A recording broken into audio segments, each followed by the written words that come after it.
My sincere pleasure to present the final award today, the Award for Distinguished Contributions to the Science and Practice of Psychology for 2025 to Stephen Kossor. Stephen Kossor is a licensed psychologist, a certified school psychologist, and a member of the Pennsylvania Psychological Association. Since 1977, he's lived in Pennsylvania and worked with children and their families to address mental illness symptoms and behavioral challenges.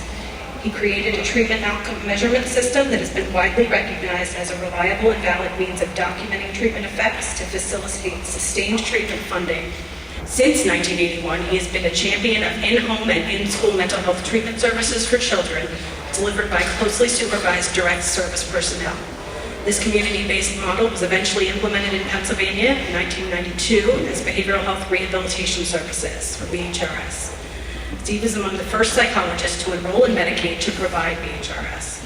He founded the Institute for Behavioral Change in 1997 to recruit, train, deploy, and monitor the performance of staff delivering BHRS to help children reduce or eliminate debilitating symptoms of autism, ADHD, and other disorders. A recipient of recognition from Pennsylvania Psychological Association for excellent in employee career development activity, IBC currently employs 48 staff working in Bucks, Delaware, and Montgomery counties. Over the past 30 years, independent research studying more than 1,000 cases and conducted at 4 different educational institutions, including the University of North Carolina at Chapel Hill, Thomas Jefferson University, Villanova University, and Immaculata University, has shown that the identified target behavior was reduced significantly by implementing IBC treatment plans, and 90% of clients finished treatment successfully within 3 years. For these and other reasons too numerous to mention, we are honored to present the Award for Distinguished Contributions to Science and Practice of Psychology to Stephen Kossor.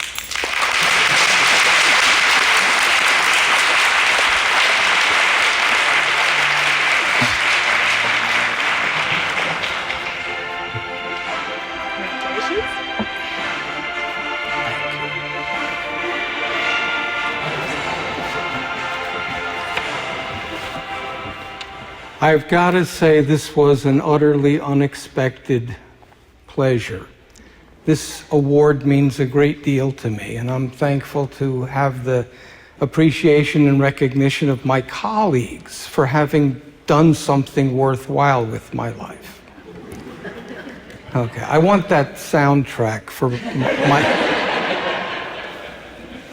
But anyway, I've got a couple of euphemisms I want to share with you.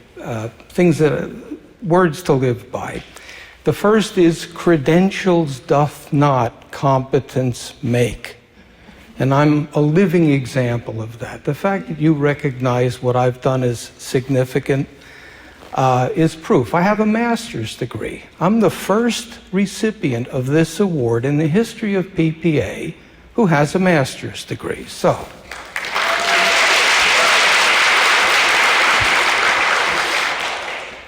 the other euphemism that I go by frequently is that in this field, for every expert, there is an equal and opposite expert.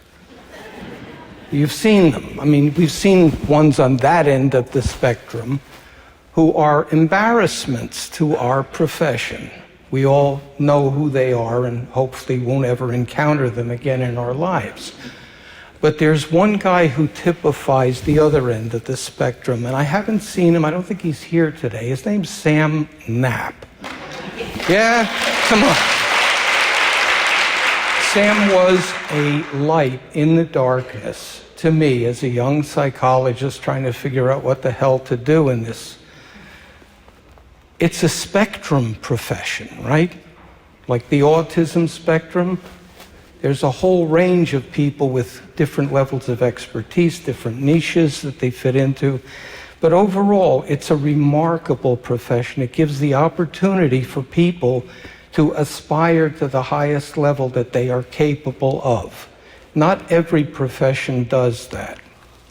So let me give you some words of wisdom to factor into what we're facing as a profession. A recent research report by the Pew Research organization revealed that in the world, anywhere from 40 to 60% of people, regardless of their political or gender or ethnic or whatever persuasion, cannot tell the difference between an opinion and a fact. They believe that their opinion equals a fact. Newt Gingrich said it for eternity. God rest his soul. I have my truth. No, you don't, son. You have your opinion. That doesn't make it the truth. There is the truth, and there are many opinions. We have to get that. That's the first quip. The second is that in 1895, a guy named Gustave Le Bon wrote a book called The Crowd. Has anybody read it? Reading assignment. It's like 150 pages. 1895, Le Bon wrote the playbook for how to manipulate crowds, how to drive them to do what you want them to do, drive them to think what you want them to think, and for more than 100 years, it's been put into play by some of the most influential political characters over the last 100 years, and it's working today. The difference is that 100 years ago, a crowd was 100, maybe 1,000 people. Today, a crowd is tens of millions. We call it social media. So check out The Crowd by Le Bon, and you'll see the playbook that is being implemented right now, and we see its effects. The other book that I read recently is Yuval Harari's book called Nexus, which describes the history of networks and whatnot throughout history, up to and including artificial intelligence. If you haven't read Nexus, you don't understand the grave implications that artificial intelligence has for our world. When you have a population, 60% can't tell the difference between truth and opinion, and you have the machinations of people using the strategies that are described in The Crowd, oh my God, artificial intelligence is the answer to a prayer, because now that is the arbiter of truth. Are you kidding? Garbage in, garbage out, we know that. A lot of people can't tell the difference anymore. So on that note, I'd like to leave with a positive thing. You'll see the note up there of my book.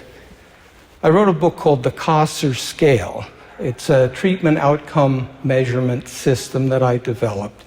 It's been used for close to 20 years. It's reliable, valid, standardized, and really useful in proving to insurance companies and other funding agencies that the treatment worked. We can definitively say it was statistically significant improvement that happened in this kid's or patient's life as a result of the treatment that was implemented. It's based on repeated measures over time, weekly, based on apparent assessment of progress in the lives of the kids that I've worked with. As a result of that methodology and the staff that I've supervised for the last 30 years at the Institute for Behavior Change, we have seen dramatic improvements in the lives and futures of children. And I'm thankful to no end to have met those people, to have worked with them for so many years.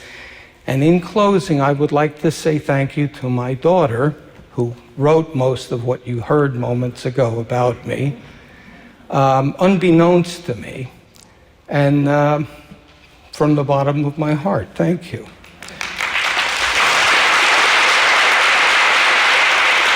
And the last person, save the best for last, is my sainted wife, who could not be here today. I will run from here to her hospital room where she's recovering from a respiratory illness.